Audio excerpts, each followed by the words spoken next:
Hello fam, welcome to my YouTube channel. My name is Cynthia and I'm a Nigerian YouTuber based in Windermere, Edmonton, Canada. So in today's video, I'm going to take you through how I constructed this unit I'm wearing on my head from start to finish. So I'll be using my hair, and this is my Vietnamese bone straight hair in the shade burgundy. This is from my luxury hairline, guys, and I'll be using a matching closure in the same shade and a 4x4 dome cap, curved needle, T-pins, thread, and of course you would need a canvas head. Guys, I would advise you get a block canvas head, 22 inches preferably, but if you don't have it, you can work with whatever you have. So if you're going to sew your closure on, I would advise you do it in the 2 center lines, because the dome cap already like outlines where the center of the cap is for you, so it makes your work easy. I will just secure with my T-pins and I will start sewing. I use the sewing machine for this wig, but no matter what, even if you're going to use a sewing machine or anything, you still need a needle and thread to sew that closure. So for my stitching method, I will just be knotting the first two stitch I make, then the rest I would take it through a running stitch. I don't know if you understand that, but like I hope it's self-explanatory. By knotting, I just pull my needle right through the dome cap and then tie the ends of my thread around it and pull it across. So for the rest of the stitching, I'll just do a running stitch right around my closure, okay?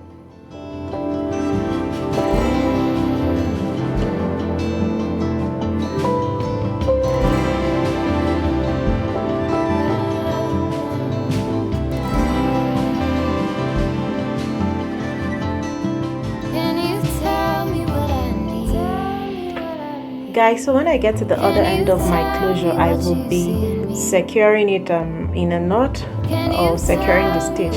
Then the next step would be to trace an outline where you're going to be sewing your wefts. Like this step is very important. Like I cannot overemphasize how important it is. I know that some people eyeball it, but if you're going to be using a sewing machine, you have to trace an outline where you want your bundles and your wefts to be.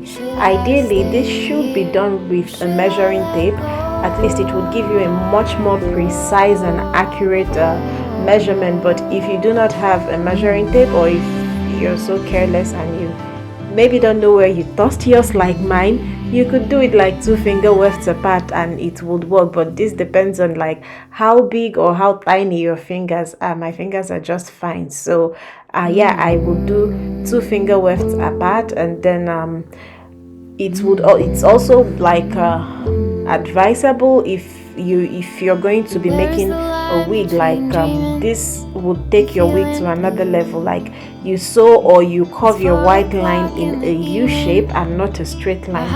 Yeah, so when I get to the top, every single stitch doesn't have to go to the side or to the U. Like wherever yours stops, you can just, like, you see what I did there, right? So in total you should have like 10 or 11 lines, right? So once you have that, you'd start sewing. So for my sewing, I am using the Brother sewing machine and I will be using the zigzag stitch. For my sewing length, I'm trying to select the stitching I want. I don't know, the lighting here sucks, but that is it. For my sewing width, I used 3.5, and for my length, I think I used 2.5 or 1.5, but whatever you saw on the monitor, that was it. So the next thing I'm just going to do is to double my weft. Like doubling your weft is very important, guys. Like it would make, or it would give your wig the full effect, right? But if you think you don't have enough bundles to double your weft, that is totally fine. You can sew one line, it's just going to be scanty. But when you get to the top or the center part of the hair, you have to double that weft. Then another hack is maybe still double the weft and then stitch a line. You know the line you traced and outlined, like you stitch a line and then jump a line. But when you get to maybe the 6th or the 7th line, you cannot jump any line. You have to like sew it right through. Yeah guys, so this is just me using this zigzag stitch to double my wefts.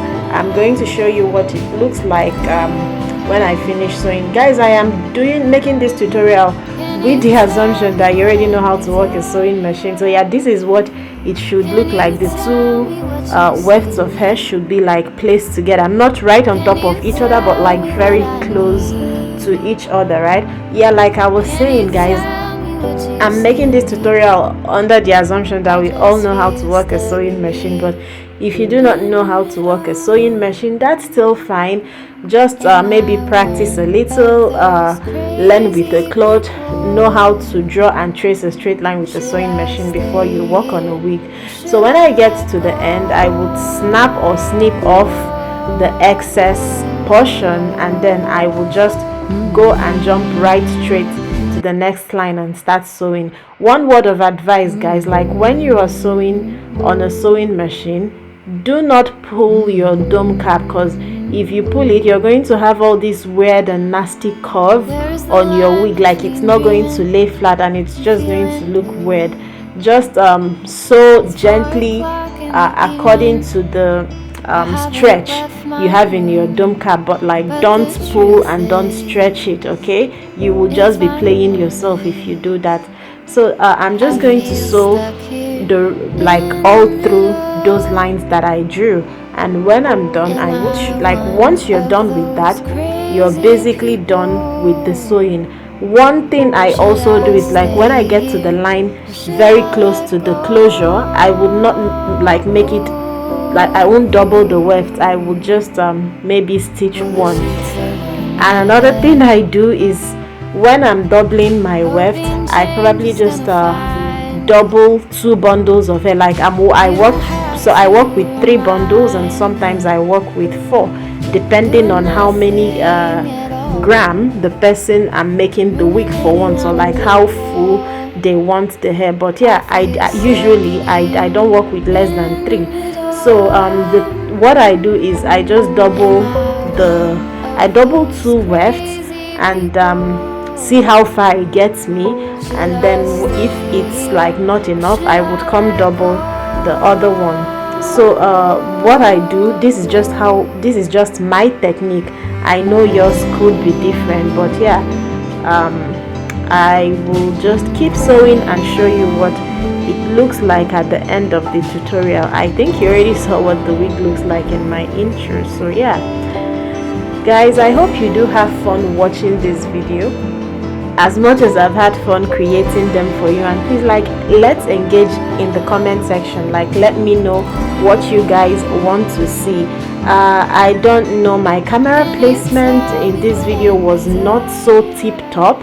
Like I'm still working and I'm still advancing on my craft, but yeah, I just hope you guys stick around and we grow together. Okay, so guys, just let me know in the comment section what you think I should have done differently, or like you can also do your recreations and tag me. I would like to see them. Okay, so yeah guys, I'll just let you enjoy the rest of the tutorial. Okay, love you. Should I stay here or should I let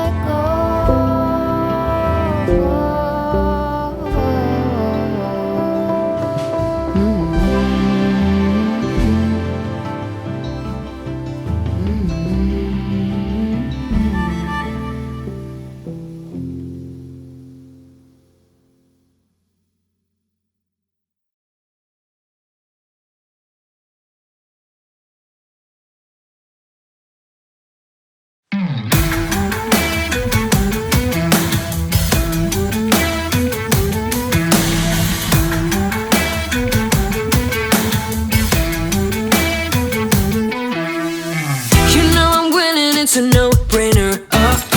Everybody comes running, they want to have a little. Guys, so we've almost come to the end of the tutorial.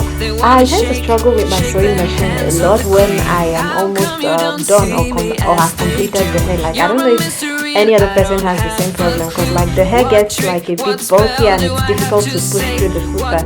So yeah guys, this is the finished product. Don't mind me, I couldn't lay my edges properly.